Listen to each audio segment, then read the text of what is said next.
So who's missing when I have an election? Yeah. Actually.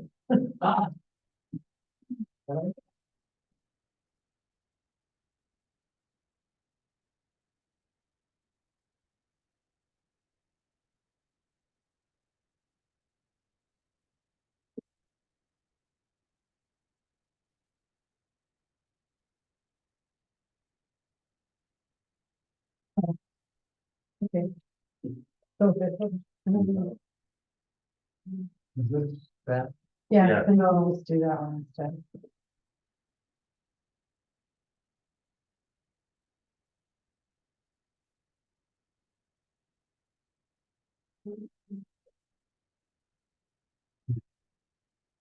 Okay, let's call the meeting to order. We have a quorum of 1, 2, 3, 4. We can expect 2 more. 2 more forms? 2 more quorums. Approval of minutes for the last 4 meetings. Actually, September 28th was approved last time, or 26, whatever it was. And then I do have a couple of copies of the other meeting minutes. I didn't make copies for everyone. You're saying the 26th was approved? Was it the last time? Yeah. There she is. And there's one, October 18th, October 18th. Sure. Thank you. Minutes from November 28th, I would like to defer because it is done today. I doubt anybody's done. We'll defer till next time. If that's okay, do I need a vote for that?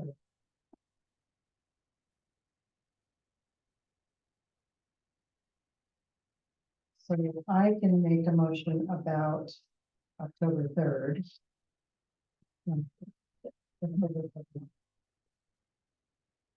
If I can make a motion about October, to accept the minutes for October 3rd. I'd like about. Any discussion? Okay, all in favor, starting with Mary Lou. Aye. Chris, yeah, Chris. Aye. Elaine, yes. Mike, yes. Okay. And then how about October 18th?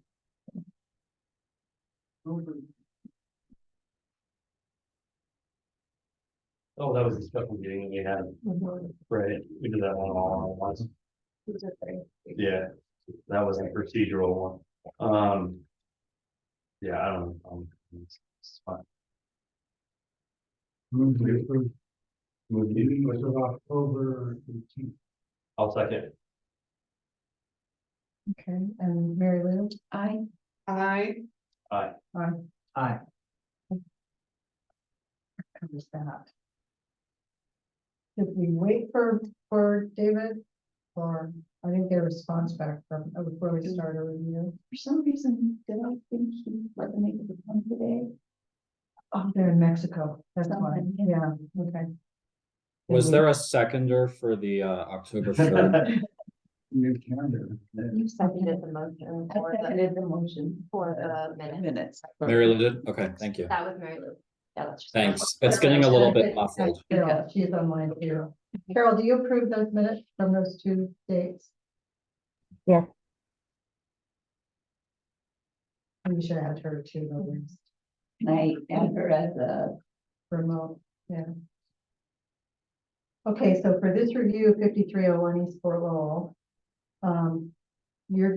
Chris is gonna run this part of the meeting, and then you can call me. I'll be in Hawaii, Yeah, and I'll come back. Okay? that's good. Just for clarity, you're recusing yourself. Yes. Yeah. So because I was next door, I have no other conflicts except I was next door. Hey. You're welcome to present or under the table.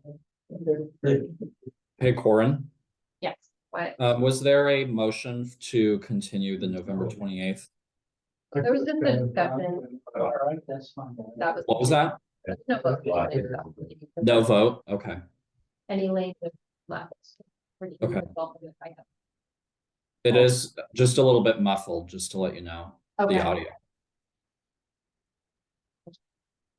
Turn the computer. Well, thank you guys for holding the special meeting, appreciate it. Maybe that one. Gonna take a chance. Oh, yeah.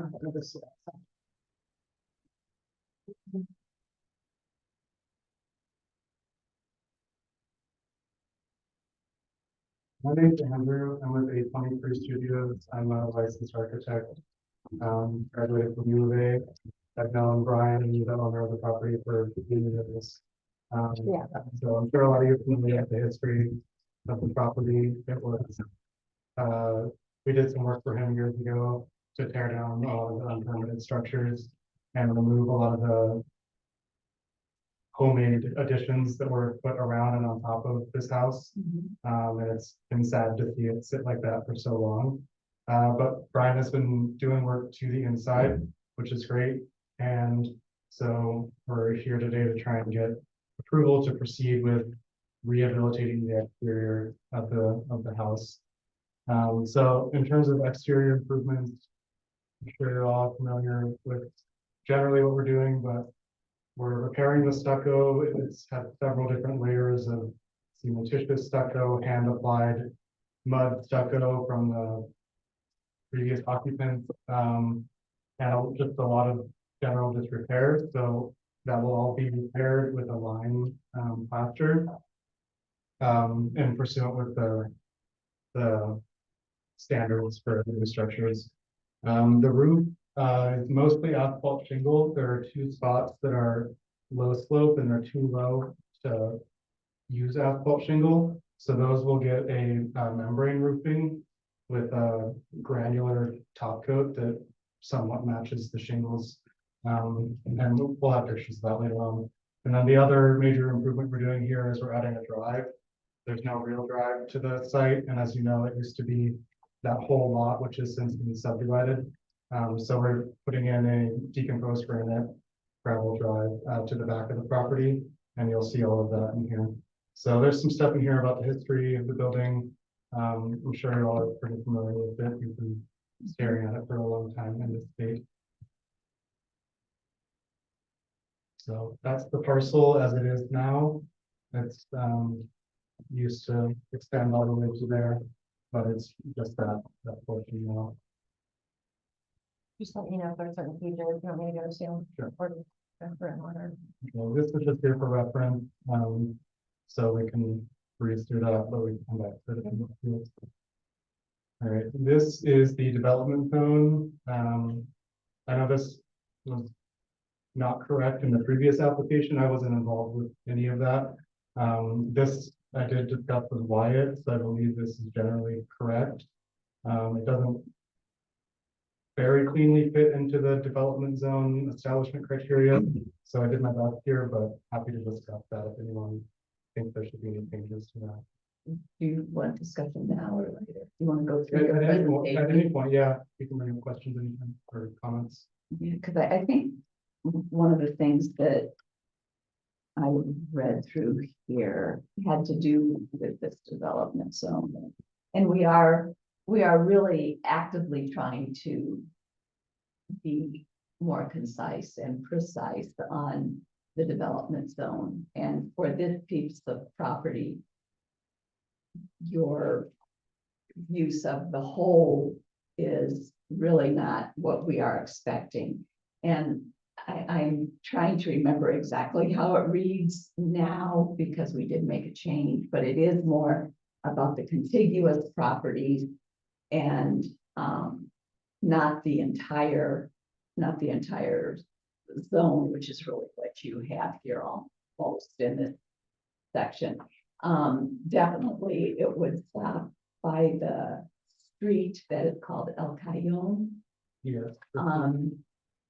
Yeah, and that is for certain that the pieces to the east of that would not be considered part of the development zone. And I think that as a group, we would have to go back and look at what we just voted on and determine that, but I think that that's important for you to know. Yeah.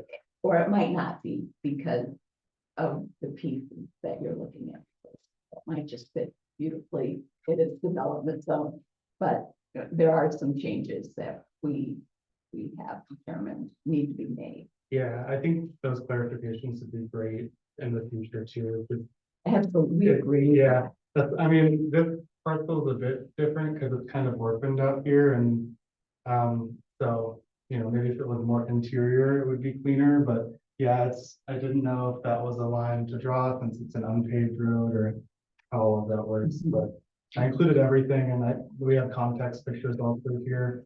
In general, though, we're not proposing doing anything really, we're not building anything new or adding anything major to the structure, so I don't know how relevant all that is or the precedent of that is to this, but. Well, it's really important for me because I am really concerned about what happens on that piece of property that's side by side. It's fine. And so we have got to be very clear about our development stuff and want to be able to share that with you as well. Yeah, I have been paying attention to that one too. I'm not involved in that one, but No, I know that was an issue too in terms of the development zone and what's a precedent and what's not, yeah. and so And I think that's on the agenda later, to talk about those policies, because I want to talk, so yeah, we can discuss that further. yeah, and I don't mean to belabor it, but I sure wanted the record. That Yeah.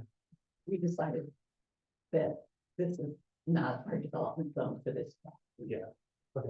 But still, he has to go on what's in the code right now, and that hasn't yet been changed to like a code process. So while I think it's fine to have what the committee considers the most important precedents or design references, that is what applicants are working on is the code definition of development zone. Right, and that code definition is vague enough that calling one thing a street and another thing not a street is unclear to us, and that's been part of the problem. So, yeah, we agree. We can.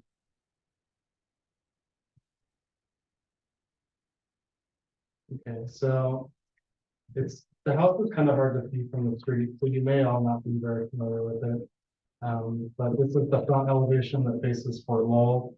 These are all pretty recent. I took these, in end of, November. So front elevation, over there is the west elevation. This is the rear of the house. You can see where there's the stairs down to the cellar there that are covered currently. And then that's the east side of the house that I believe faces Elaine's property. So you can see it's really rough.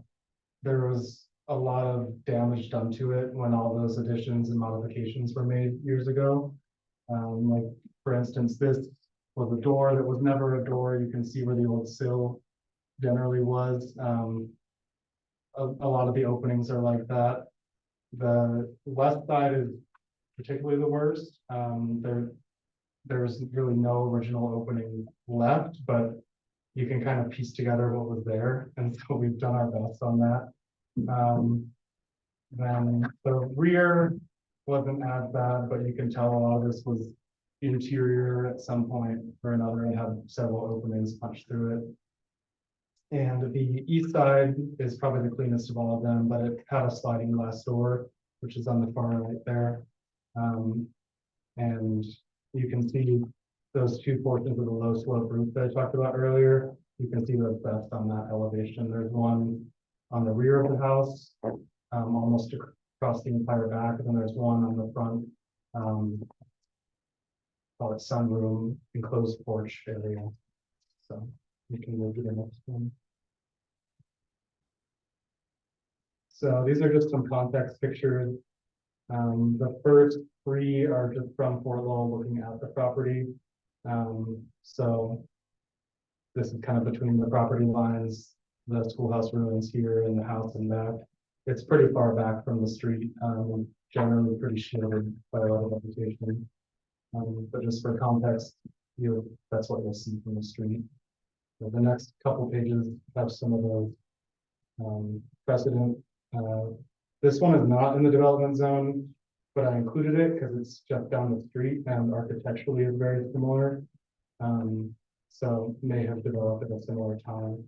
And then I don't know that many of these are really relevant in terms of precedent for this project. This one on the bottom right that's out towards Traycroft is probably the most relevant architecturally.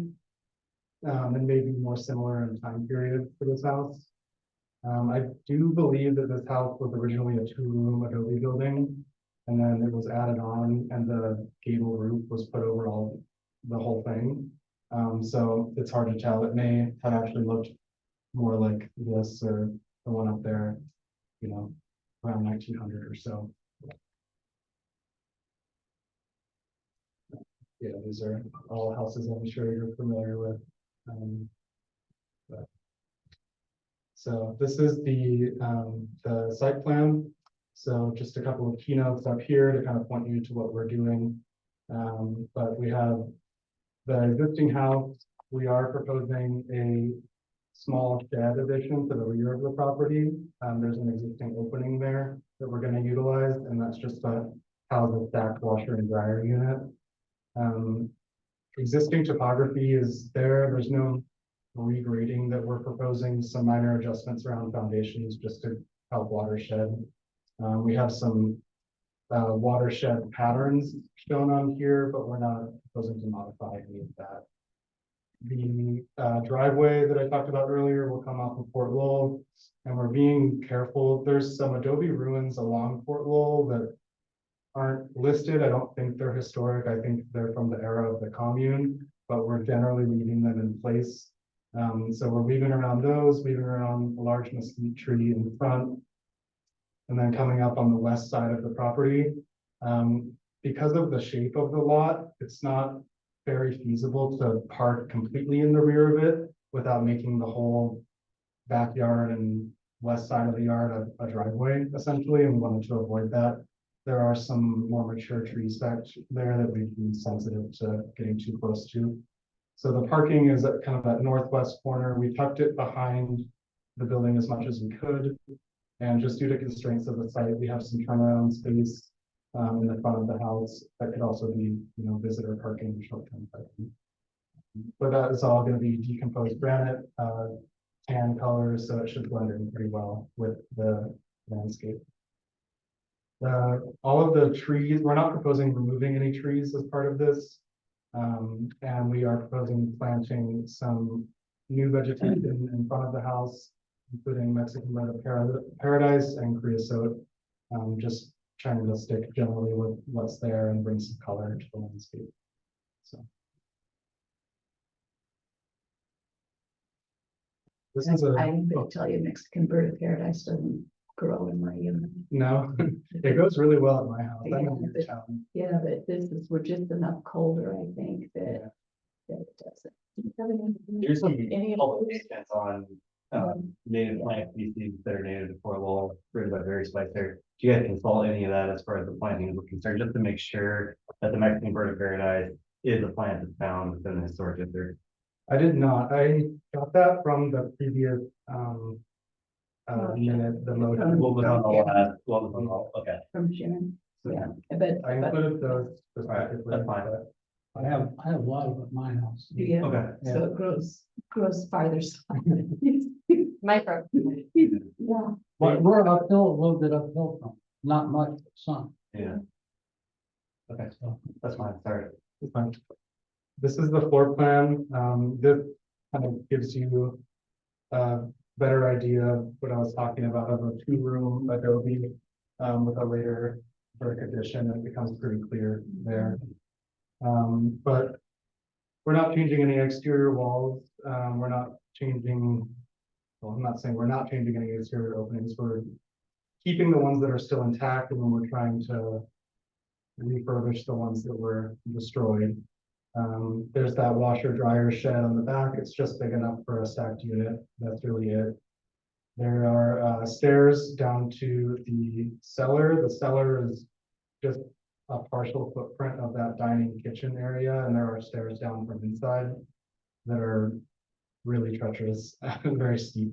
But the ones outside are just as steep. Those will receive a metal bulkhead cover, a pretty standard bulkhead cover for basement stairs. Like those things that open like that. Yeah, so the idea is it'll be as low to the ground as possible. Yeah. So about 16 inches on the high end and then sloped to drain. Sure. So, and we'll paint that to match the house. We'd like to get those on very soon though, because the basement does flood currently. Yeah. The only windows we have left in the house are all steel casement, so that's what we went with for the replacements. The replacements are this one on front, which was at some point made into a doorway. That is gonna be a real window, but it's gonna have a wall behind it. The bedrooms are really just too small for two of those windows to work and have a place to put a bed. So on the west side, we've done two matching windows and both of those meet current egress requirements. That's just a requirement because the windows were gone. If we put something back, it has to meet current code. So they are steel casement. They do match the rest of the windows. But you'll see them in the elevations. Yeah, all the other steel casements just got restored. There are a few holes and openings that we're just patching up and filling in generally around the house. There was a comment on the last time this was presented about the French doors. So we are putting the French doors in, and for the advice of that motion, we're raising that front wall to 6 feet. It's currently around 4 feet tall. So you'll see that in the elevations. The number 9, that new low patio entry wall with stucco, that's gonna be 6 feet. Sorry, no, I'll clarify that. This one is lower. I believe it's 2 foot or 2'8". Oh, okay. It just the kind of match. There was a picture on the very first slide of what the house looked like. Right. And it had actually a porch over that too. Okay. So we're just putting a little wall there to define the entry. And then the existing wall comes off the southeast corner of the house there. Okay. It's at 4 foot. We're gonna build that up to 6. Yeah. Any other questions? Where you're putting the water dryer. I mean, it's a very tiny. Yes. Do you have an option? Building it, making it bigger? I mean, I live in a house with a closet and it's still not enough for it. And I'm not seeing much room for storage space here. So I just wondered if you had any ideas. I like think that. the only way we could really do it bigger would be if it was to kind of encapsulate that whole area back there and we turn the washer sideways. We're just kind of trying to be careful to not get close to those retaining walls to the stair, because we don't have to prove them structurally if we don't touch them, and we don't want to mess with that. So this is what the owner is okay with. It's going to be more washer and dryer than the house had. We looked at putting it in the basement for the cellar, but yeah, it's too low for a stacked unit, and the stairs down it would be really hard to get it dryer down. Go ahead. I was just gonna, I have one of those stacked washer dryers, and you have to leave room in the back for venting and stuff. I hope that, what I'm looking at, if that's where the washer dryer is, you may need a little more depth on that thing. Okay. You should check that I'll out. double check it. Yeah, I believe we're okay. I'll check it. Thank you. I wish somebody, yeah, because I agree, we added one inside and it took more than I anticipated. Yeah. And then the height of those retaining walls, I think it's number 10. Help me refresh, but we had been really concerned about the height of those walls because the basement is flooding. And had we recommended something specific to them so that, because we wanted you not to have flooding. Do you remember? I know that we talked about it and I'm not remembering what that recommendation was. I'm sorry. I didn't review. A minute. What meeting was that? Was that August? I was earlier than that. And, but it was. I believe it was August. It was August, so then the minutes would be. Minutes should be on the 26th, I think. Because that was really, we had a huge concern. About the washer dryer or the. No, the little walls that go around the stairs that are exterior down into the basement. There may be, board members mentioned that there may be a conflict between the exterior and interior stairs to the cellar. A floor plan was requested to notate the location of the interior stairs to the cellar. What are you gonna do with those stairs? You gonna leave them in The exterior or the interior, it? Into, we're leaving them there. They've been refinished, to make them more regular, I'll say that, but yeah, they're just staying as is. From a motion to notate the location of the interior stairs to the cellar. Cover the block walls around the exterior cellar stairs with stucco. That's one of them, but I can. Shall we finish the presentation? Sure. Yeah, we can see them in the elevation Okay. too. Talk about it. So this is the roof plan. Pretty simple. We're replacing shingles. There's, I think, 5 to 7 layers of shingles on this house right now. So I'd love to get those replaced. I've called out some colors, but it's generally going to be a grayish brown blend, similar to what's there. And then the low slope portions will receive that rolled membrane that looks similar to this. So it's a more cohesive look than just a white coated. So that's really it there. I had one question back before. You said you were gonna use decomposed granite. First few cars over there, it's gonna be composed, totally decomposed granite. And I was wondering if you considered crushed rock in place of that. The owner's wanting to use DG, but Or you can get crushed rock at the same cost, and DG is not gonna hold up in a driveway. Is there anywhere else in the historic zone that has decomposed granite in the driveway? I can think of a house that has crushed rock in its driveway. I think in our last one, we were picking at the decomposed granite. That was something I was gonna bring up, I think, when you were done. But I guess we can talk about it now. So I think it perhaps like a larger, like Mike was saying, like a crushed rock or a larger diameter stone fits a little bit better. I don't know, what do you guys, Mary Lou, do you have an opinion? Well, the decomposed granite, does make up the sidewalks, the side, on the south side, the walkway that. And it holds up for foot traffic, but everywhere that there's a drive, there's But I think that it's was, broken apart. that was just stabilized PG on the. Even on the path, it's different than just Okay. regular DG. I don't know, but it still didn't hold up. If you notice, like, what I would call the Harrington House, and forgive me for not knowing the other name for it, but that long house, it has a turnaround drive and that's no DG on where you would drive your car. In other words, you're saying that where you entered across the path, the path kind of got wiped out. Yeah, well, again, the fact that I believe when they put it in that the path was stabilized, that's still not a traffic surface for cars. No, But if it were just regular DG, it'd be in the Rito by now, right? Like, it's just. it absolutely, it's not even gonna take one drive over to crush the DG. I don't know, maybe people are installing it too thin out here. I grew up with that's a not DG it. driveway and it's still Well- there. But I don't know. You have a DG driveway that's still there. I grew up Have with been one. driving It's over? been there for, 20+ years. We grew up with horse trailers. The trail along here that was decomposed, stabilized decomposed granite, how many years ago? Doesn't exist anymore, it's completely.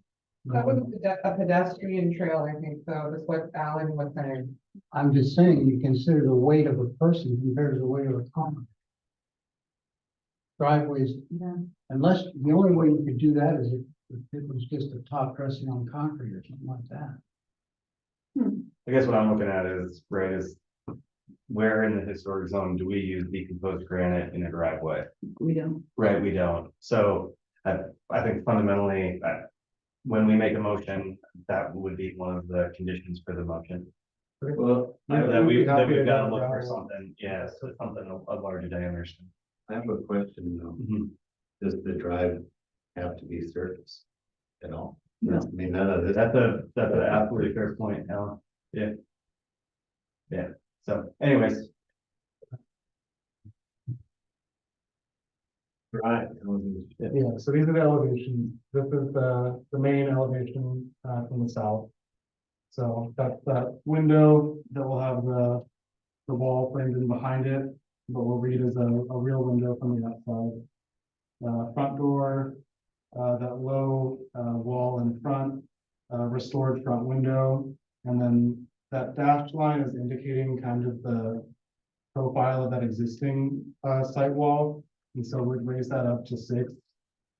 I don't know how well that site wall was built, so chances are that it may have to come down and just be rebuilt entirely. And it's worth noting too, everything right of that gate is just like a picket fence at the moment. So we're just gonna continue that wall all the way across. Didn't really, there's no picket fence anywhere else on the property, so. And then a new wood gate there. New shingles, and then repair the stucco all the way around. In the gates currently in place. I think it's on the ground, but it's there. It's like a picket gate, so it has pretty big gap. It's a wood gate. It is, yeah. Wooden gate, and that's the same gate that you'll be using. We'll make a new gate because the old one wouldn't be tall enough, and it's in poor repair. It'll be a wood gate. Yeah. I have a question. Mhm. Have you sourced the new steel windows that you need? Yes. Because they're hard to find. I have a question too. Can you clarify if this existing wall was part of the previous owner's addition, or was it part of the original historic structure of the house? This one? Yeah, the existing one.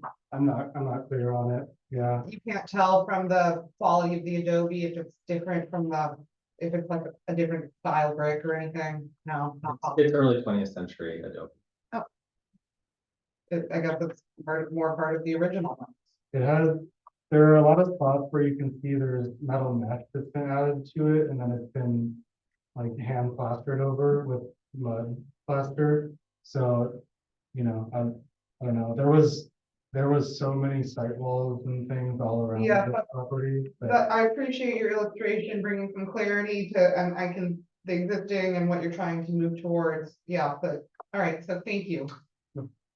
And I'm kind of attracted to the irregularity of the wall that's there as opposed to these fine straight lines. Yeah. And would like to encourage you to put that kind of character into that wall.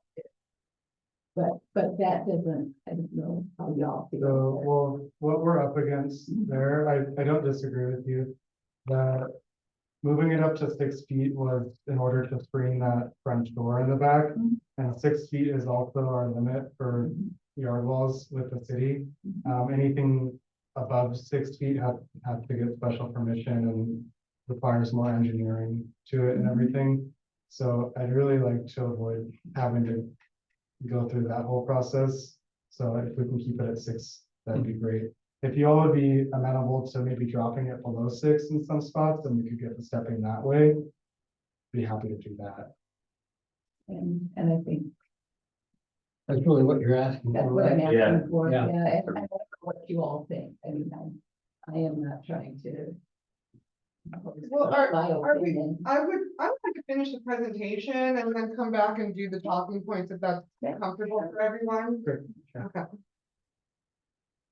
Alrighty, this is the west elevation. So one of these was also turned into a door that's being put back to a window. So both of those windows will match and meet egress. There's a new obscured window in the tub area. And then this is that existing kitchen addition off the back, and then that's just that little bump out for the laundry.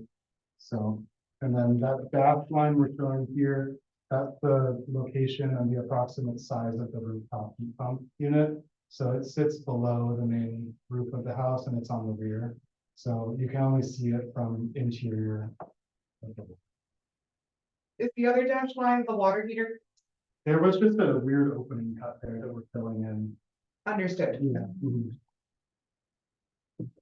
Right, this is the rear of the house. So you can see those bulkhead doors for the basement. We're limited on how high we can go with that because of the window that sits above them. So we're building it as high as we can and maintaining slope to drain. So I think when all of that's in good repair and we have an actual covering over it, our water issues should be mitigated. There is also a drain down there that they're working on opening up and repairing to handle anything that does get through. So that's about it on the backside. Tell me please once again why you're mitigating the water, or how you're mitigating the water. So a lot of it is that the wall around the stairs is in poor repair right now. So repairing that, and then there's also just no cover to it. There was an old wooden cover, Okay. so a lot of it's just coming straight in from.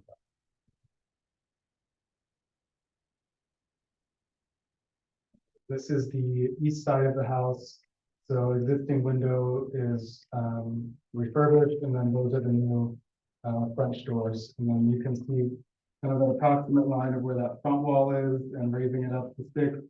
And then there's an existing low wall in back that we're leaving.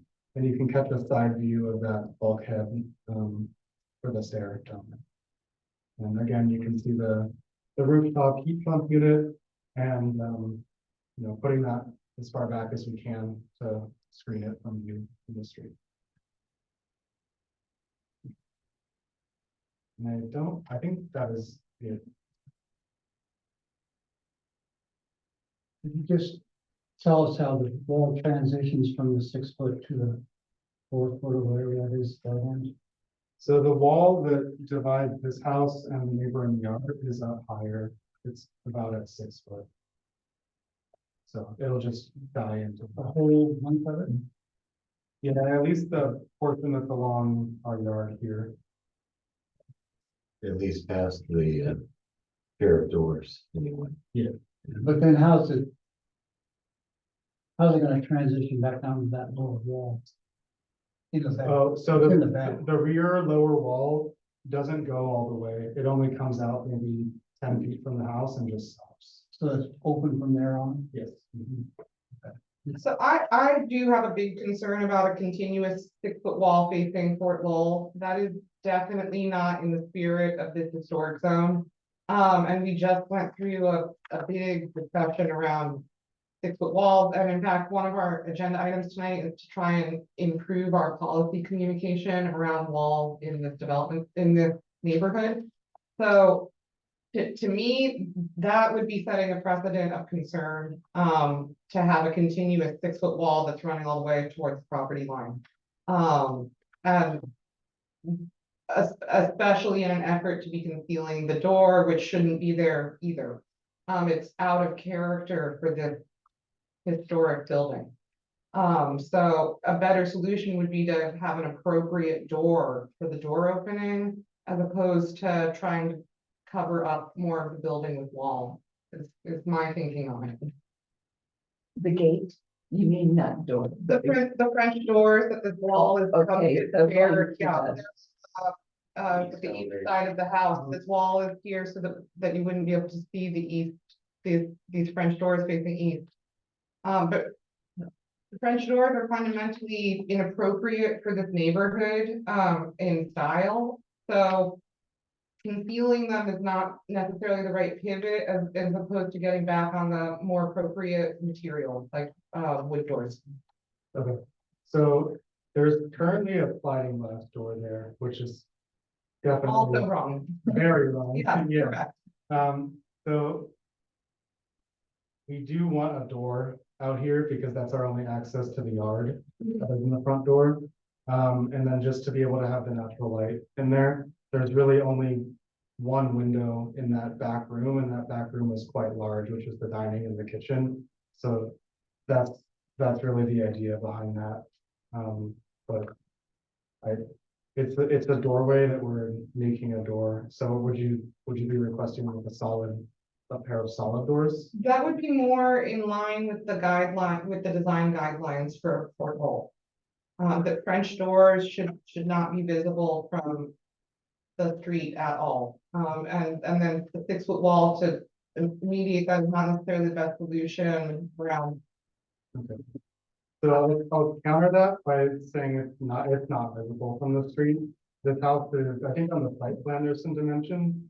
It's really far back. I don't even know if you'll be able to see much of this wall, to be honest, but maybe, I think there are some dimensions on there. Andrew, the opening that you proposed for the French doors, is that the same size? Yeah, It's exactly the same. we have it.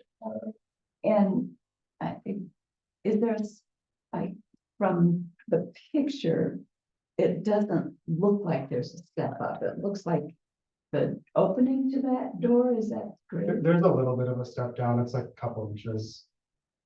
And are you anticipating anything different to the yard? Are you gonna brick that bottom?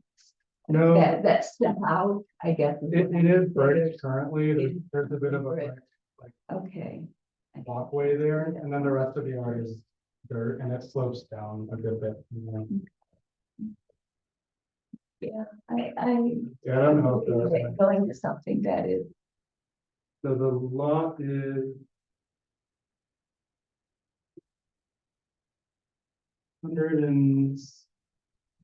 200 feet, so this is probably 140 feet, something like that, back, and the vegetation really is quite dense up in the front there. It's hard to even see the house in general. I wanted to see you have those streetscape. Yeah, there are some streetscape pictures. And I was just gonna find the. Would it be useful if I put a motion on the table and then that might allow us to discuss the item kind of as City Hall formatted for us at our recent engagements down at Mayor City Council? I really appreciate the quality of your presentation.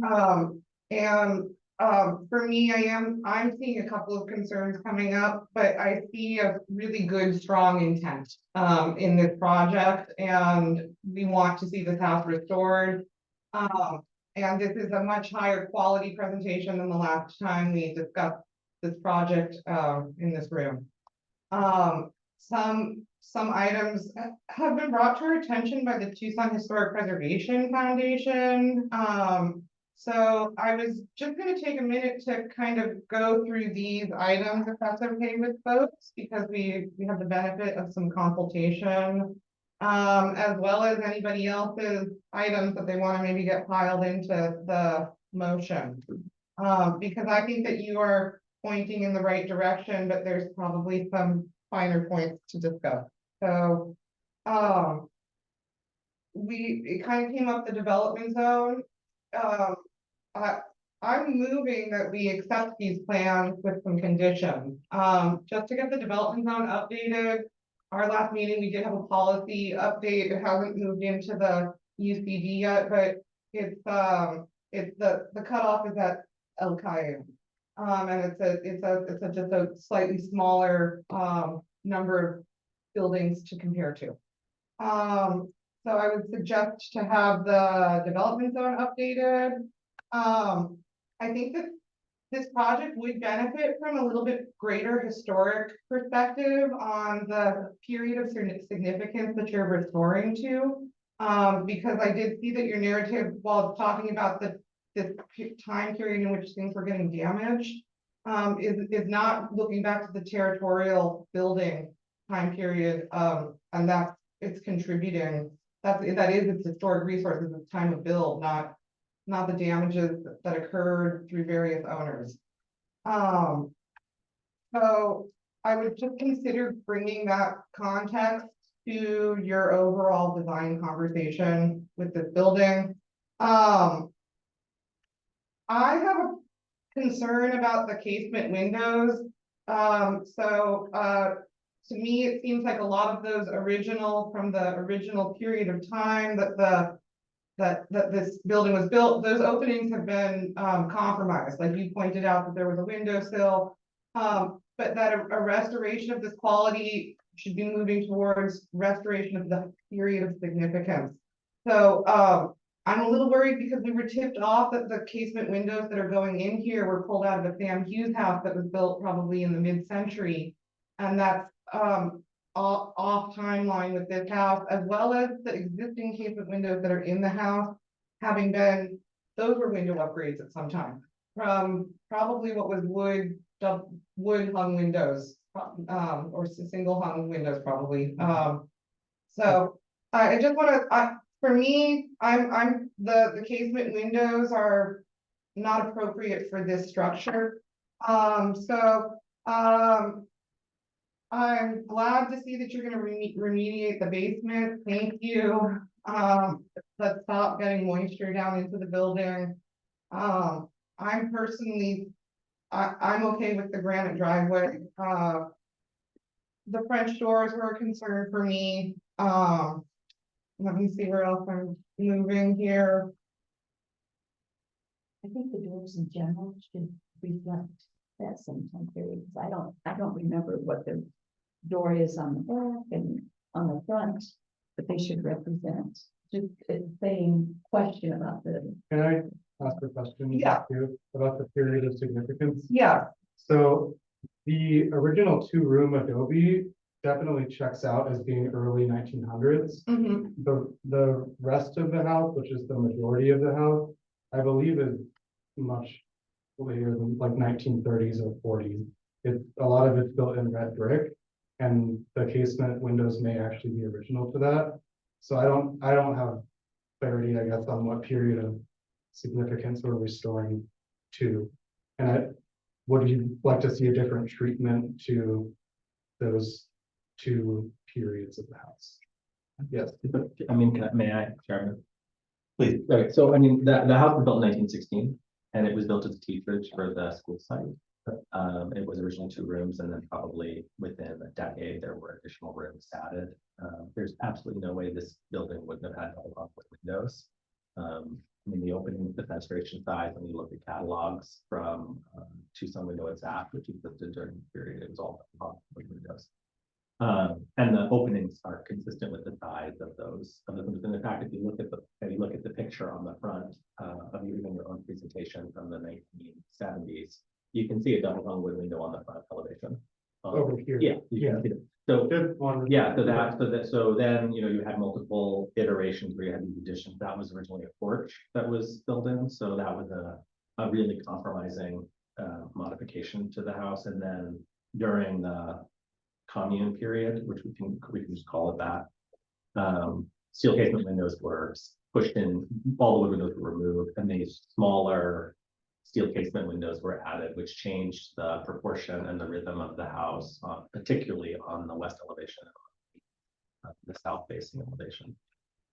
This photograph precedes the commune period. This is 1970, like 7, and this was an inventory photograph. Right, but it's before the commune was there. Yes, but all the wood windows on the, you can see that's slightly behind the cactus, the double hung wood window. I know, but I'm talking about the one by the front door. So that's an enclosed porch.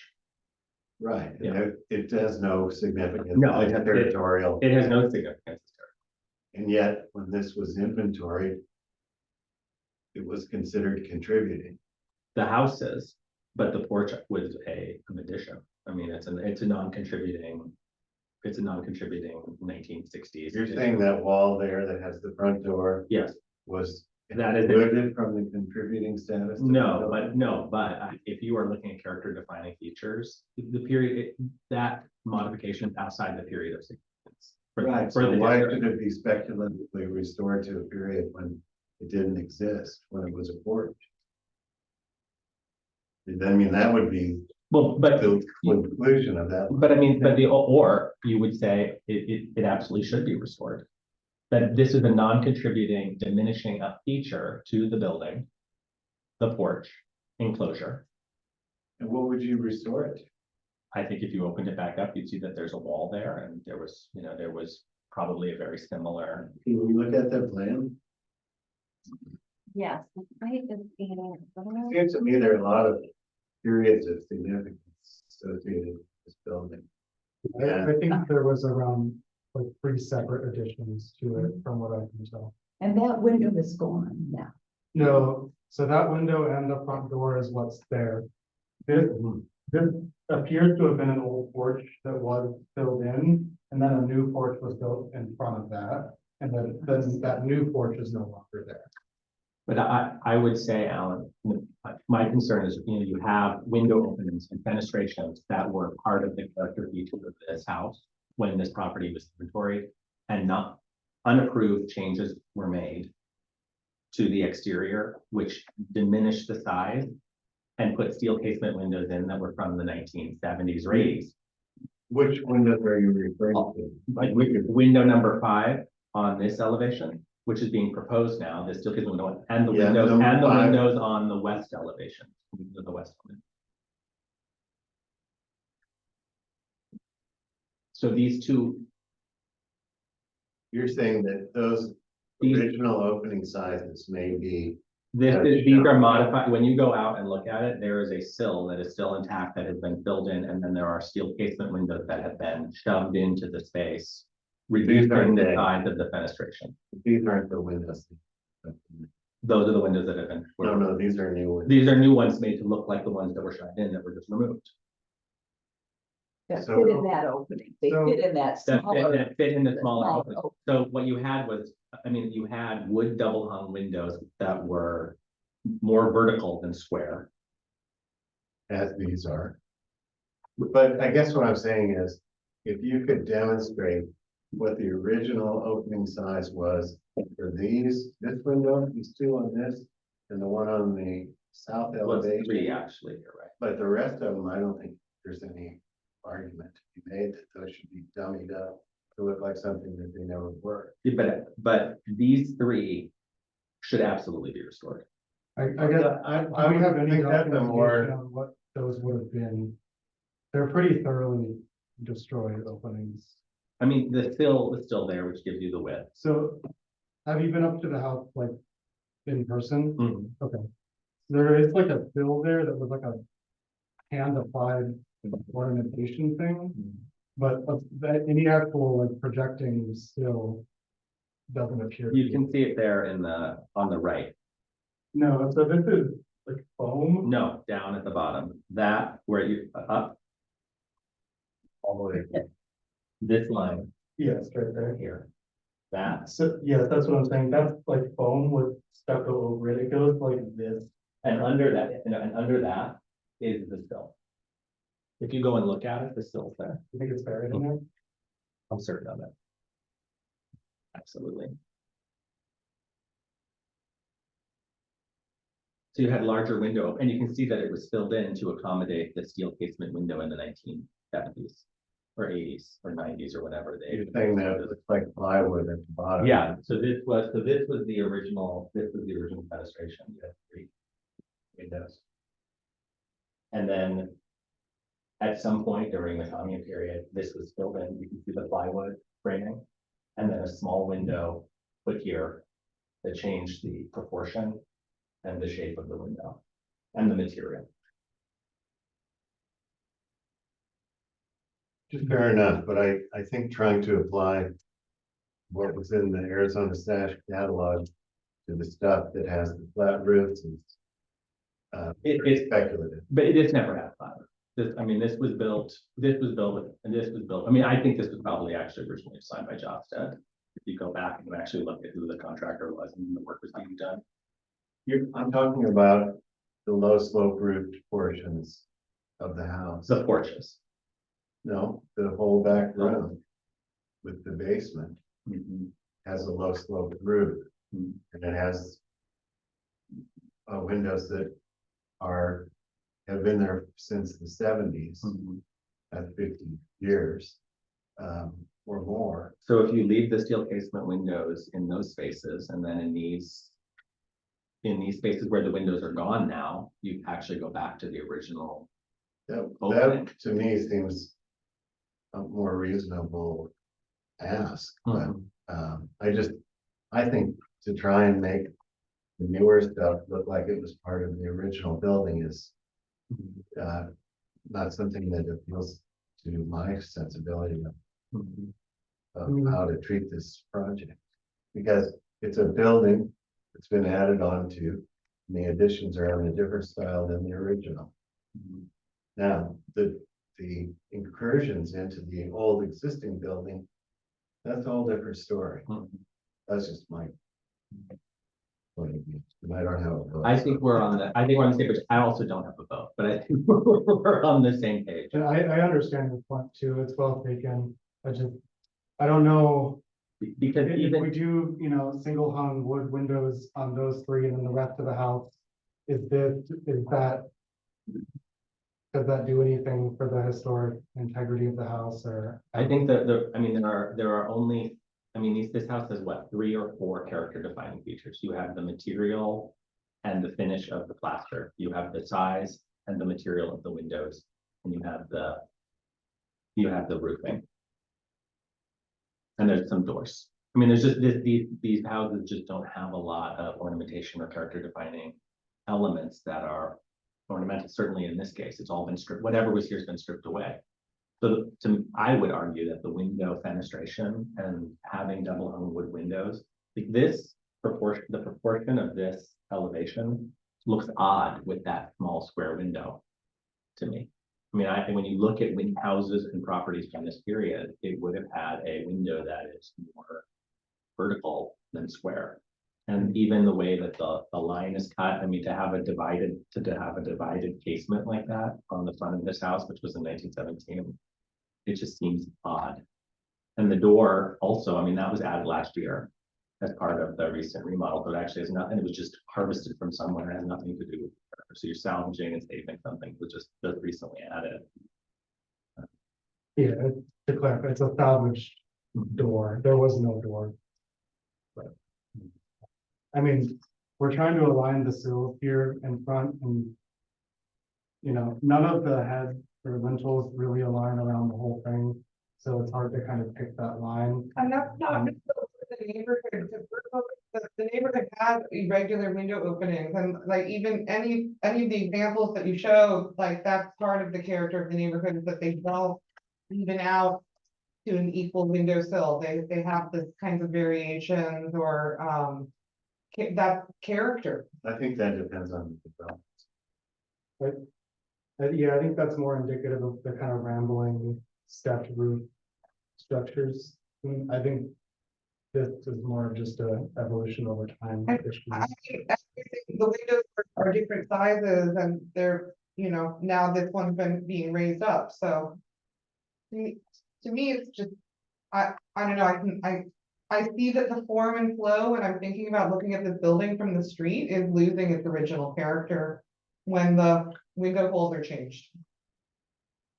So the only picture I've been able to find of these openings that we're discussing is that one from the, looking northwest. I haven't found anything on the east side or the west side of the building or any of the other elevations. So, we run into this issue with historic stuff all the time, is that if you start restoring it back to a period that you don't have documentation for, then it's at a certain point it's conjecture, and then is it faking it or is it? But part of the problem for this neighborhood is, for example, the property next door will be developed. And because this is a contributor, this will be used as the precedent, and all of the material palette that is approved in this meeting will be used in the design features of that. So having irregular 1950s openings, windows that have different light sizes, that have a narrow, which is really indicative of post-war housing style, that will suddenly, because it was approved through this board, will suddenly be completely allowable through this process in the neighboring construction, because that's how the development works. So, you know, these neighborhoods are highly restrictive. And you push towards restoring some semblance of what this building looked like before it went through these iterations in the 1980s and 90s of damage. So I don't know that this is a relevant precedent, at least to the design I saw for the neighboring building. It's a flat roof structure. Well, so- that plan has been fully rejected. And so when a Understood. new plan comes, Right. this can now be used once it's approved. Right? So, Well, I mean, you can't just say that you can, if some house in Fort Lowell has a feature, then that's approved. That's right, you Right. can't say that. So I mean, I don't think it's time or anything. Well, one thing is you've heard our communication. I think you've heard what Jamie and I feel like other board members are welcome to contribute to the topic of the windows, but I feel that like you understand what we're saying. So we're not here to even debate it tonight. It's just make sure that we're on this, that we can hear each other. We can see your plan, you can hear what we have to say. So, I've got a couple of comments. yeah. I've served on the board for a while and I can't recall ever requiring the presentation to use the exact things that were used when it was originally built. That's never been said by anybody. And there was always an understanding that these historic buildings evolve over time and that you can look at them in different time frames and they look and mean different things. That's why the little house on the officers' things that wasn't torn down and just demolished. Because it was within a historic period. And that's what it looked like. I mean, that was the history of that site. Which. So I, The Atkins. yeah, the Atkins is then left. Though it doesn't have anything to do with the fort. It wasn't built in 1890. No, it wasn't, nor were we, so I'm not sure I agree with that criteria. For the Making windows? judgments. No, the idea that we're not looking at a general category of a feel of what a window is gonna look like, but rather look for the historic pairing of what that window should be. I don't think we've ever, that I can recall, made a judgment like that on the board. And I'm not, I think we're almost at apples and oranges. I think we are, and I think Yeah, the point is, Because, yeah, I think my point is that there has to be some consistency. And over a period of time, you can change policies and change things. But I have a problem with using different criteria to make judgments that we've never used before without discussion. So that's what I do. Historic significance as part of the Secretary of the Interior standard of I'm just saying restoration. that the period of significance is a phrase that has never been used before in the past, unless within the last year. I think we would need some mechanism to like actually define that, because this house has I think that several.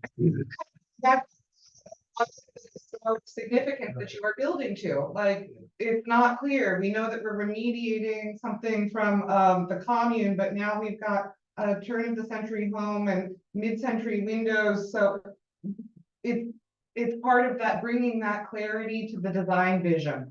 and that the apertures, the openings of these doors and windows reflect that, not the, for me, not the, maybe the current status, but how they were previous, how they were built.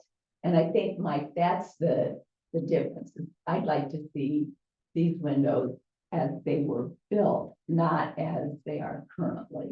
And I I'm don't know not, that I that's don't the think thing. I disagree with the idea that it ought to, that particularly you've got design development zone and you've got choices in the kinds of buildings that are historic in this neighborhood. This probably would be in the bungalow vernacular.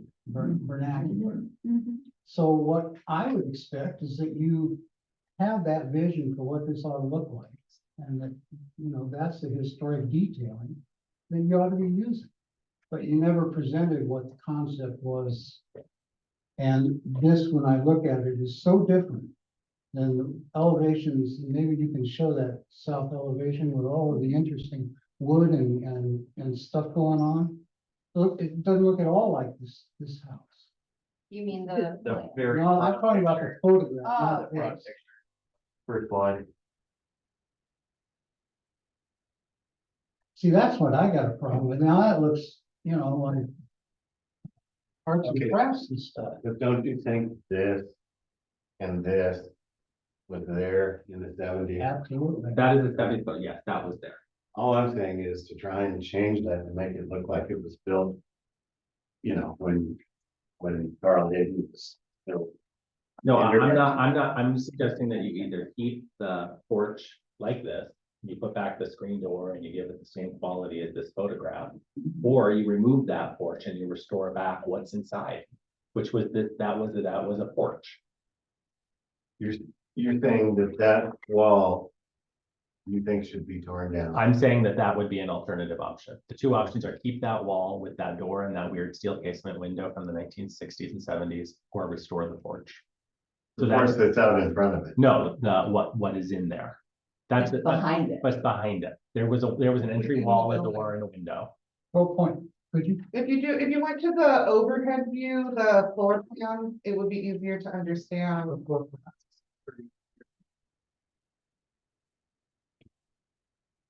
I think. But the windows, I mean, I think the putting back the wood windows on the west elevation on the front, not having this concept of this wall on the inside, I mean, I think that's a very odd, I mean, it should be optical. So originally this was something happened here, there was a wall here, there would have been a door. Windows, and this was a porch. And then at some point, this was filled in probably in the early 1970s. And that steel casement window would put that, but you would either put that back or you would just maintain it exactly how it was. Screen porch, screen door, the door. And these would have been these three wood windows. I see two different areas of, when you say what was in, this is the original building. And arguing that these that there's enough evidence to know what the original open side was. And you to infer from the period what the original material might have been. And the photo. Well, that's photos. But nobody was putting in later wood windows. And you might be replacing them with steel casement, but like there's a double hung wood window in that. Behind the cactus. Yeah, it's kind of there. But anyway, I think the other stuff is from a totally different period. It looks like two different periods because if this is accurate, this wall That was probably added in. is like about 12 inches. Yeah. And this one looks like about 8 inches. Yeah. So there's a lot of different eras of construction. Anyway, I think I've said all I need to say about that, but I think it's about getting on the narrative of what direction are you going and bringing that cohesiveness. Are you going turn of the century, or if you're going into the 50s? I think that I have a preference to see it going towards the old fort aesthetic at the time of its building and giving that charm into this neighborhood. So anyhow. so may I make another point that relates to your all the different points you brought up? Does anybody object to a person having a 6-foot wall on their east property line to separate it from the neighbor? Especially when, yeah, I mean, especially when the neighbor could do it herself, or this house can do it. It's not something that you can say existed during the period of Fort, or during the period of El Fuerte, or during the, but this is a living neighborhood, it's not Williamsburg. I would agree. I mean, I think having it on the west elevation, on the east property line makes a lot of sense. But maintaining that step down, which is a character feature of that wall, it's a little adobe wall that has on the north elevation that has the little steps. That should be That you were retained. talking Yeah. about. That Mary Lou talked about, that's part of a character feature. Raising that up and smoothing it all out, that changes and eliminates sort of that additive character that you're talking about, right? Well, that little stepped wall obviously dates from after what has been, some are holding is the intrusive foyer space. It's not part of the. It's there not, wasn't a it's room not there. Adobe. I mean, It It's wasn't part- old, very old, not Adobe. I mean, that. I think it was part of the old screen. Era. I don't know. But anyway, The commune did a lot.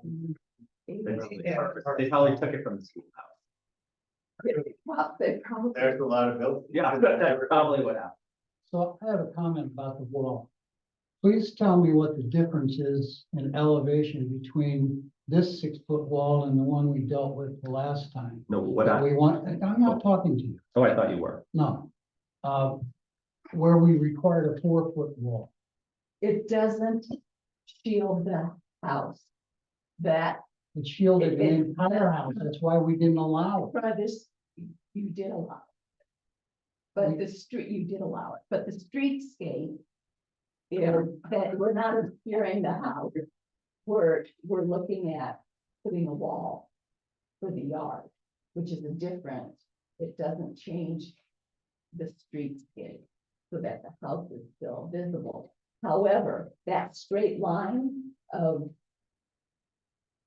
wall is, in my mind, it has, it's like all of a sudden, it's like, that's not even the house. Between the anymore. gate and the house itself, right? But Yeah. Right. And I understand the need for the 6 foot. I have to agree, I don't think you can see that, but man, I'm gonna go look at it now. Yeah, to the see. code look- But even the gate doesn't need to be 6 foot, I don't think. And Let me ask you a question. I like 4 foot. That wall line, where else, anywhere, in any of the elevations do we see that, except in that back? There's one On this back corner. house or in the neighborhood. No, on this house. I mean, you said that line didn't fit with the building. In my mind, that line fits better with the building than the old Oh, step line does. Yeah, I just noticed my battery's running low and I do not have a charger, I'm so we might have to gonna- go online on the phone. I have one paper copy. yeah, I have a paper as well. Mike, that's an interesting.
lime plaster finish. I know that that's a favorite of this board, historically requesting that finish. I recommend against using the French doors and looking for a different solution. For bringing in light to that area. I did hear that you have that need. I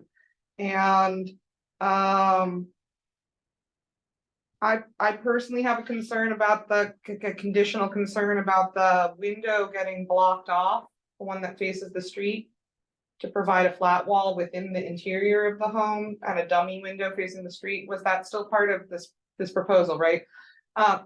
That seems like an extremely weird architectural treatment of a historic asset like this. And I haven't heard of other historic homes doing that kind of treatment to preserve a flat wall space. So I would like to see that just be a regular window. Just assuring that your heat pump profile is low enough and that it's not visible from the street. I think that's just a matter of getting the right equipment manufacturer. Those are my items. And the two colors, the colors of the roof and the colors of the window treatments, the roof should be light toned. And I think, do we have any dark windows in the neighborhood? I think we generally go with the light blue or white. I don't think there's any like dark brown or anything like that in the neighborhood. So As a trim, I can't think. yeah, so that those colors be And that you considered. update your development zone, just because we're setting a great practice of getting them right now. And yours was very good, except it was extending too far down Fort Lowell. And I think you were totally aware of where the alley was when we talked about it. So we'll add that as a, so that we're moving forward with good development zones that are modeling them correctly for the next applicants. Was there any other items? That's my conditions for your approval. I like your plan and I'm grateful that for the thoughtfulness that you brought to it. Any other discussion? Oh, wait, do we have to have a second before we discuss? Are we making a motion right now? I mean, I was cut off for about 5 minutes, so I'm not sure if I missed anything or not. I know you cut out Wyatt, and so I just want to make sure we have all of that, Bryce. Sure. So Please. those, first, the window openings, The size the yeah. windows, on the south elevation. Is that, Yeah, all of them. I would Okay. make this consideration for all of the windows as best you can, like, you have to, of course, treat the different elevations differently, but like we reviewed the case study with the one with the bathroom window and the 2-bedroom windows. That it's pretty clear what's going on that side, and I think that middle point that Alan and Mike are talking about it, at a certain point, this building has gone through adaptations. You have to find that spot that works from a design angle and comes in harmony with the historic character that you're going for. So that I'm clear. Yeah. Those 3 windows. You're requesting to be returned to single hung or double hung windows? I'm requesting that you consider bringing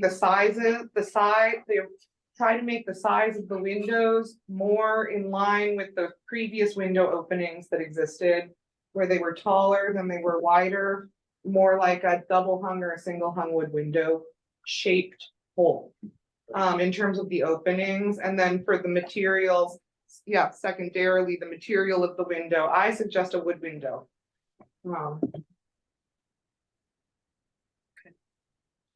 so first the windows. And then the Okay. next item was the size, the height of the wall. I believe we did the lime plaster next, just going for the nice smooth finish. And you talked about remediating that. I believe that's in.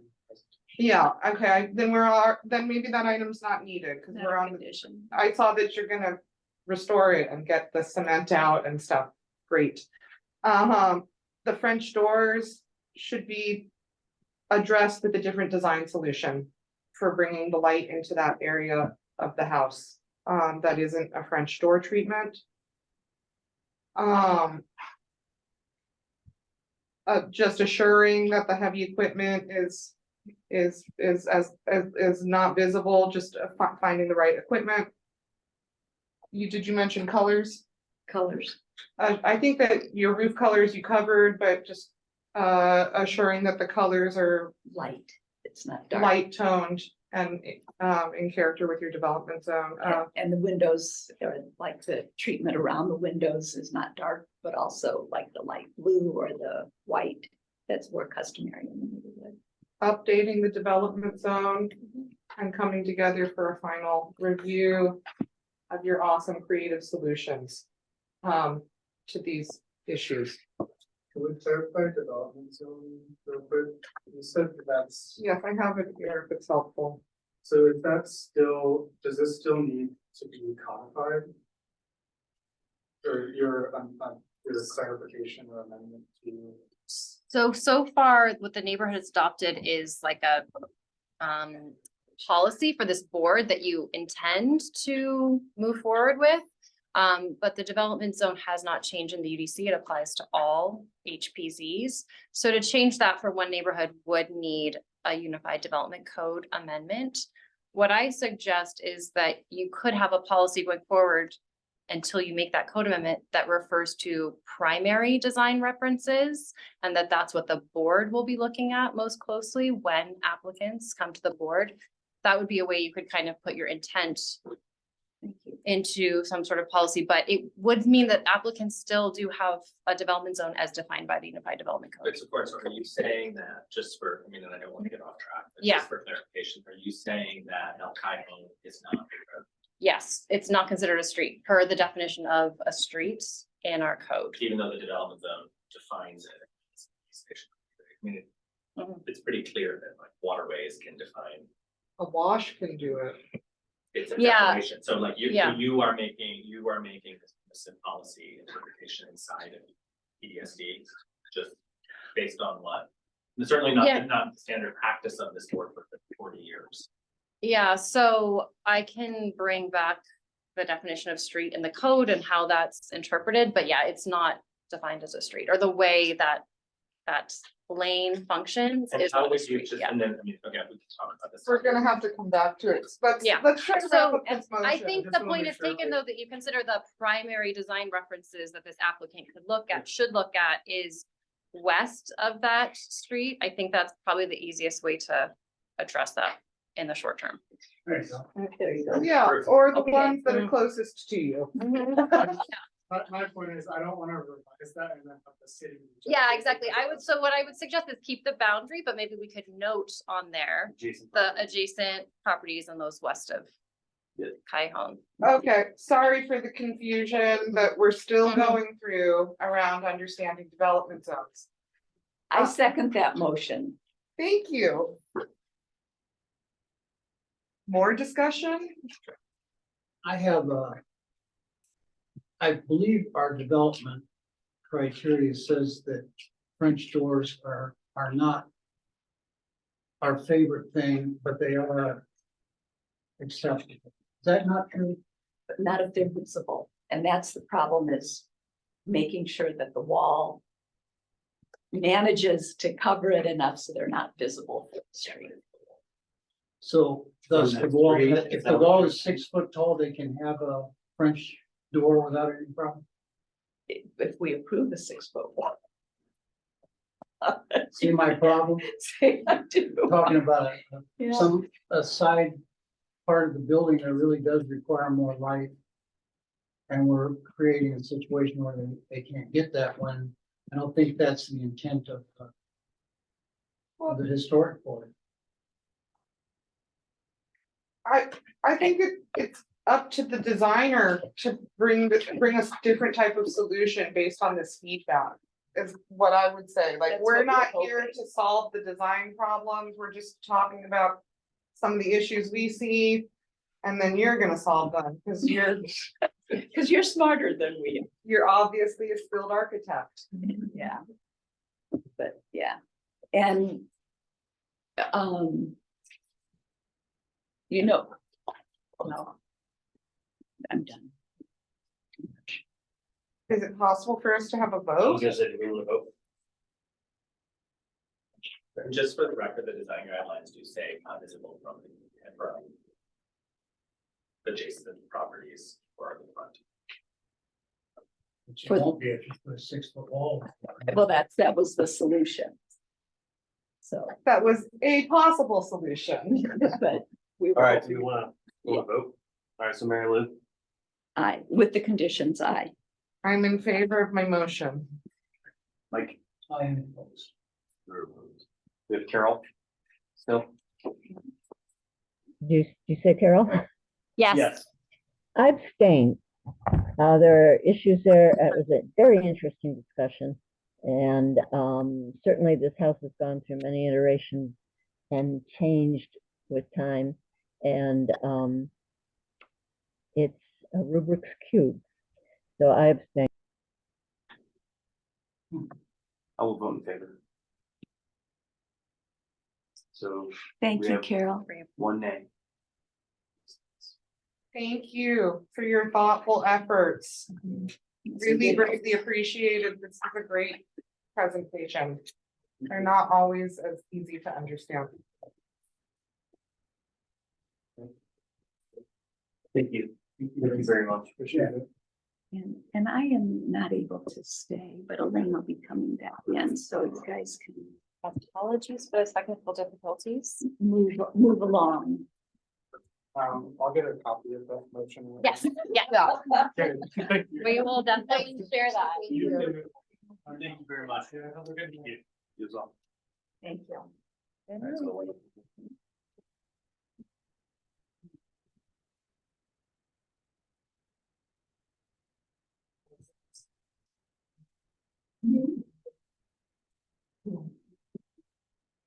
What did Elaine do? The crossword? Okay. It's okay, it's okay to decline. Or to. Captain Taylor's. Did we lose a chair? Yeah.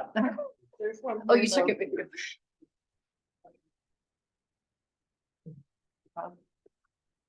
You have support. So just curiosity. Yeah. So like Guatemala Garcia's house, which is, so the little typo is not just even a single lane, it has a lane with a T intersection. Mhm. So at the end of the T intersection on that lane, what on earth would be the development zone? It certainly is not that, none of that is.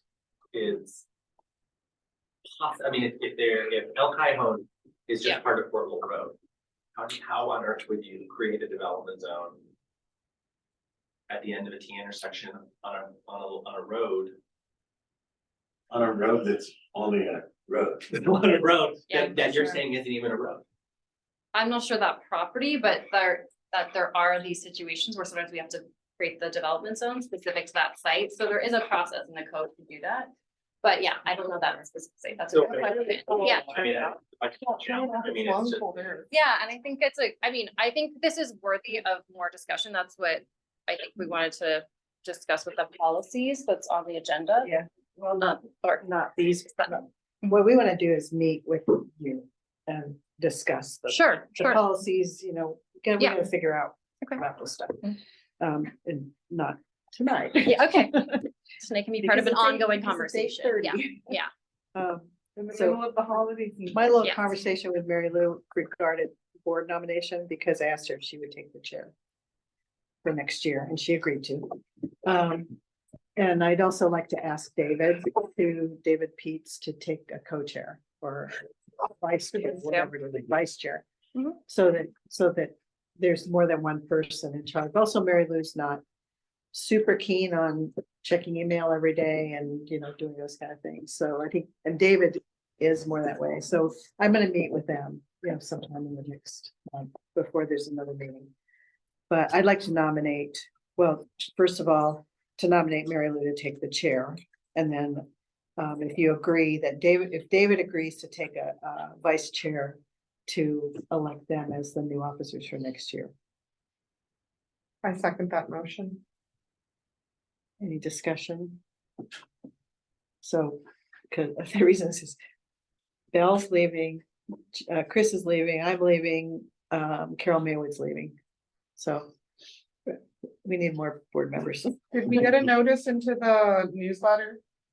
No, I don't know. I mean, I can do it. I just need to remind myself, should I do that we're looking for board members? To the into neighborhood the association neighborhood association, They're all- if you'd like to, Kimberly is the person. to talk recruit? Yeah. All right. Okay, so can we vote on that? Mary Lou already agreed, so I'm gonna count her vote. Mike, Well, I wanted to ask, before you do that, okay, aren't there requirements for being a member that we need to say what they are, like being resident of the historic district and that kind of stuff? I'll write a little like article that states the criteria. Okay, yeah. Does that sound like? I just think you just can't put out a call to artists kind of. No, that says like, Yeah. yeah, we're looking for, we No, need no, if you'll go ahead experts and or. draft it, yeah. I'll fix it and send it on to Kimberly. Do you want to vote on the motion that's on the floor? Sure. It's yes, yeah. Chris, I'm in favor. Yes. I'm Elaine's aye. So that's for chair. Okay, and then I have also asked Margot Sackheim to rejoin the board. She was on the board until 2017. According to the clerk, she can rejoin without having to do jump through all the hoops, do the application, all of that kind of stuff. So would you like to make a motion? I'll nominate her again for them. I'll second Margot to the board. She's a property owner and resident. I'm in favor. Okay, so all unanimous. And then I am looking for another person. I've asked another person to join as an expert, but he hasn't quite agreed yet. And then there is another potential expert, but I don't know yet. That's an retired architect. We still have to do a little more. Unless Mr. Scott would like to rejoin the board. But you love being at the meetings. No, we really appreciate your help with this. I mean, we've really counted on you a lot this year. No, but I think I'm better off not being. Meeting format, I'm moving on. I actually combined 4 and 5 there with elections and nominations. Number 6, meeting format, hybrid in person. It's my understanding that we don't have to formally vote on this. I don't know what that's about. So the city clerk has created new guidelines for boards and commissions, and basically they have asked committees to, I don't know if it needs to be a formal vote, but basically we just want to let you guys know that we can support hybrid, in-person, virtual, and want to put it out there because we're having this discussion with all the boards. So although you guys have made the decision several months ago to go to hybrid, we just want to kind of put it out there that. And I put If you- forward the schedule for next year as a hybrid meeting. Okay. So. I mean, I think since you guys are already doing hybrid, that is kind of the ideal. I apologize for the technical issues. We'll be sure to have better equipment going forward, but we do want to support the hybrid. And I think that is a great format because it allows the most participation. So you guys seem to be doing okay with that. Yeah, I think we're fine with it. And this is very good for us to come it's close, we've got a good place to be. But And we're happy to support if there's a time you want to do fully virtual or something else. it could happen, yeah. Okay, the review process and design guidelines, as I mentioned, we need to just get together and figure out what the process is for changing some of these things. And I'm assuming it'll be if I'm invited to participate, our bylaws do allow an associate member and also allow, so basically participation, but not voting. And I'd like to continue to do that but you guys have to approve me. Oh, I move that Elaine can be an associate member of this board whenever she so chooses. Thank you. I'll second. And I also have the key to the building. So, Yeah. and I'm glad to continue, but I'm Finish the also vote up. glad to not be the chair. Please talk about Oh, sorry. Hi. Yes. it. Okay, great.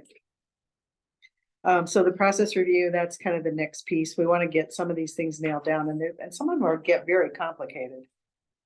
That document there that Mike has is the most recent draft. I think I sent that out. I can't remember. Maybe I Yes, you didn't. did. But if you just take one and try to digest it, that is a change to height, to try to unify the height across the historic zone to a map, instead of having north side and south side heights, to actually have one height across the historic zone at 14 feet instead of 14 and 16. But where this one got complicated is that there's also a buffer zone on the north side that goes, it's 200 feet north of the historic zone. And you might know the history on some of this, but I couldn't find anything in any of the minutes about why it was 16. I'm assuming it's, all I could find was discussion about the fact that when it was in the county, the H2 zone was 35 foot limit, height limit. Right, so I don't know whether they just split the difference or how they decided it was 16 Because in when at that 1978. time, I was just working on. Oh, city you're only in design. the city side, yeah. So anyway, I didn't find anything in the code. I did find stuff about the buffer zone in the code that's related to two ordinances, the annexation ordinance, and then the establishment of the historic zone, the adopting the historic zone to the city with a 200-foot buffer zone with a 16-foot height. So there's still a 16-foot height. Yeah, on that. Go ahead. So I don't know if this is a good time, but I did want to share a little bit about the process for updating design. Cause I thought we did that guidelines. last meeting. So that's what I want to say though. So there's a couple things. One, HPZs can update their design guidelines. A number have done that. That is, it is a process, and there is a whole review process. Usually the HPC reviews over a period of time, eventually votes to adopt them. Then it goes to the plans review subcommittee. Then it actually gets approved by the city manager. Any changes to design guidelines, which are part of the technical standards of our of the Unified Development Code. So that's actually, it is a process, and I want to go through it actually in a little more detail in a second, but it is something that is essentially administrative because it's approved by the city, and it largely comes from the HPC advisory board. Changes to the development zone, though, like I mentioned before, that is a more complex process because the development zone is defined in the Unified Development Code, which changes to that go to mayor and council.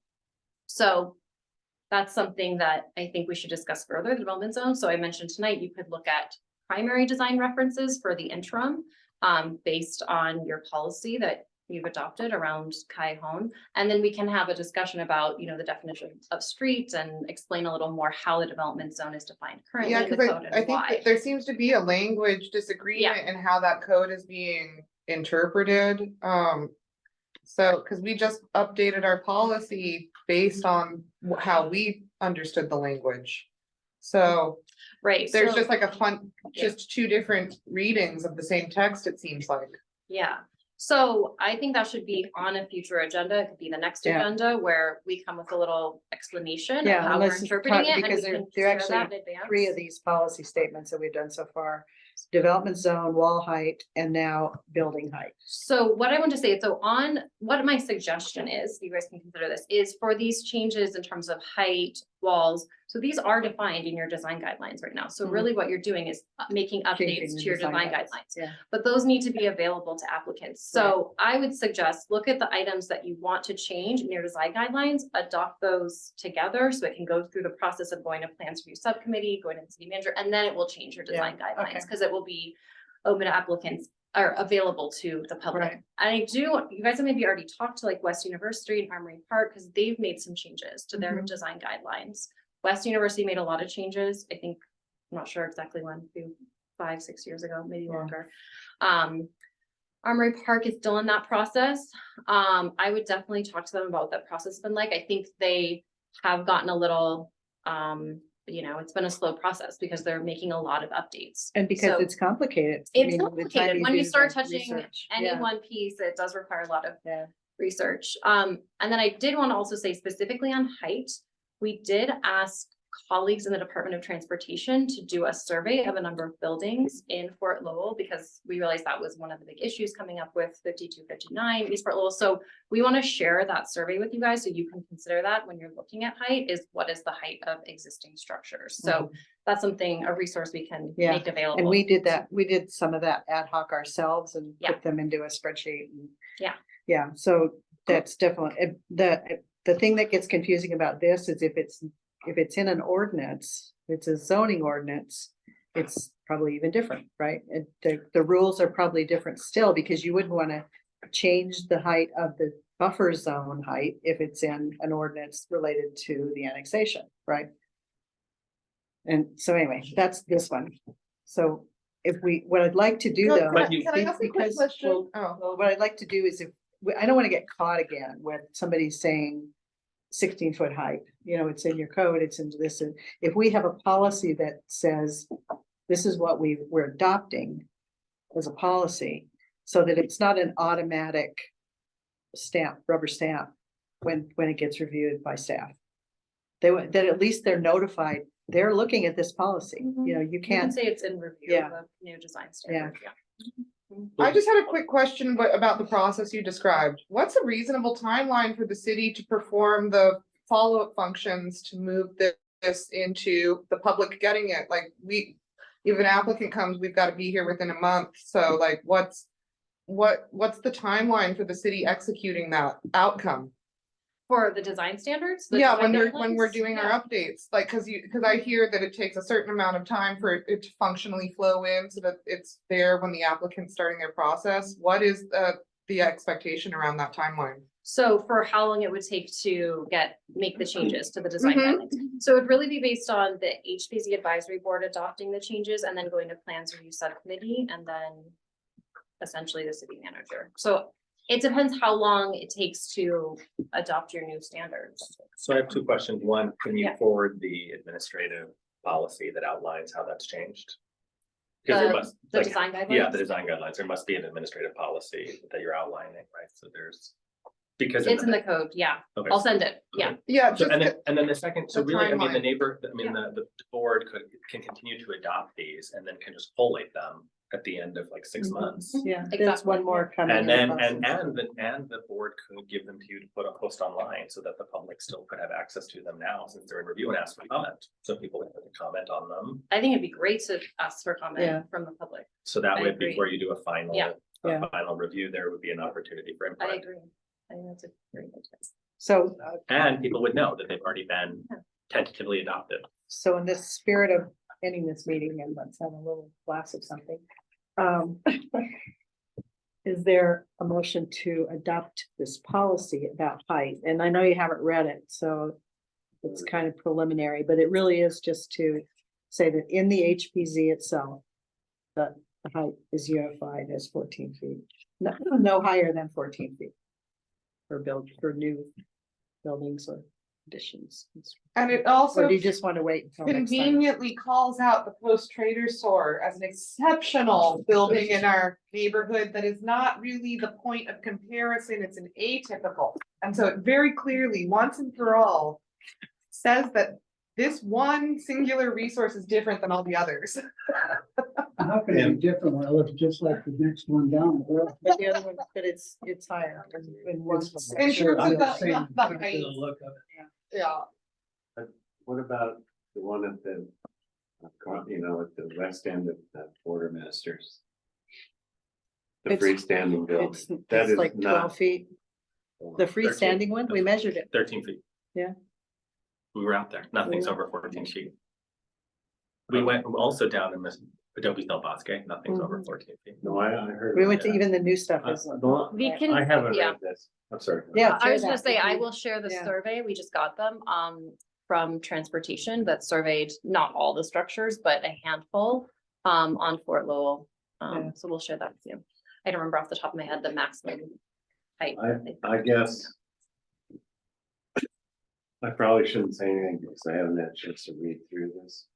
But I just remind you that we had a guy whose case was appealed and the appeal was supported, Mhm. who had a 14-foot wall and was told he had to make it 13 feet. And he was unwilling to make that adjustment. And had he done that, that he has no Yeah, that telling wasn't how the that only, case would have come out. yeah, that wasn't the only. No, reason it for wasn't the appeal, only thing, but. It was the major, If you- it was if the you- mass if you were and able to height. Stand up Yeah. and say, I took it down to here, I lowered Yeah. the ceiling to where, you know.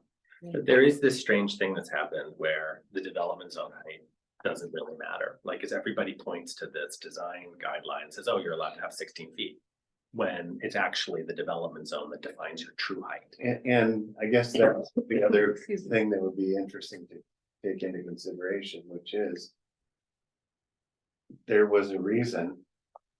And originally it was 13.6 On On the city the- side. city side. And I don't know if anybody, and that was in turn based on the naive measurement of the height from the ridge line down to grade. And then come to find out that there are technical standards. I don't know when those technical standards were written. But they weren't part of the consideration at that time to set that height. And so from the one hand, if the development zone, if the desire of the board is to make the development zone more Important. close in, Yeah. then does it really make sense to say? But from here, St. Gregory's to Mike's house, can all be 14. No, this still talks about the development zone as the predominant decider. Yeah, I Yeah, didn't have a chance yeah. to read it, so. It says typical height Yeah. within development. But I would be very careful about treading on any ground that was Right. apparently put to bed. I by- fully expect that somebody's gonna come in and say, I can do 14 feet, says so right here. Well, sure. So Do we do accept we, it? do we accept it or do we want to continue this discussion? Anybody? I'll second that. I'm about the incremental improvements and this is a step forward. Got a motion? He did. I said, yeah, I moved to be accepted Oh, as written. okay. I second. Sorry. Should I read it out loud really fast? No, not unless we have something to drink.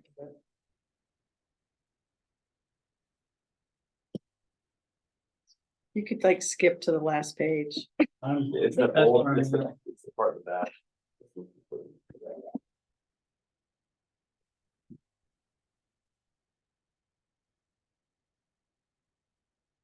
Okay. I'll say yay. You vote yay. No more 16-foot anything. I do have another comment But it's not. on, I haven't accepted the call. on height things. They're ready. Okay, I'm ready. Mike, what? Go ahead and vote, I just, something, No, I want to hear the comment. the comment is that, if somebody, the old adobe houses that have very low parapets. And they don't have, particularly high ceilings, but certainly they aren't all 10 to 8 feet, let's say. They all have ductwork on the roof. When they were built, there was no ductwork. And so the more you push down the height, and at the same time say that all the mechanical equipment has to be screened, you're it's kind of a Competing. well, yeah, competing. I wondered if that part of the roof could take the mechanical equipment, but that. I don't know, outside of our scope, the engineering of the structure. But when you think about the newer buildings, the new design with like an Adobe. I don't know, like I had to put a new beam in my house in order to put the equipment on the roof, like, That's good. We have city staff checking that stuff. yeah, that's a different department, right? Yeah. The Adobe Stovosky houses are at Are, 11 and 13.6. are we adjourning? Is that our last? We are adjourning. We have to vote on Once- this.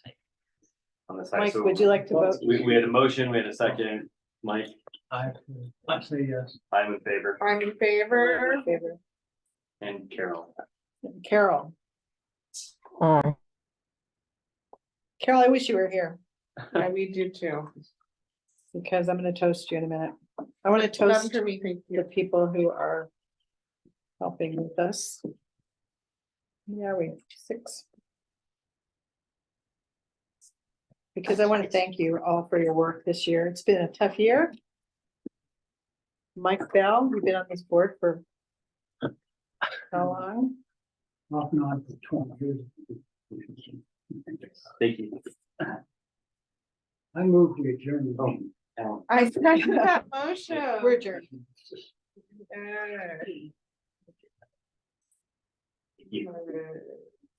That one? I got one. Okay, I'll take So one. I don't thank wanna you. be left. Yeah, take your little one. So thank you, Chris, Mike, Thank you. Carol, Briggs, Alan, for your work. Corin, Damian, Elaine. for the new year.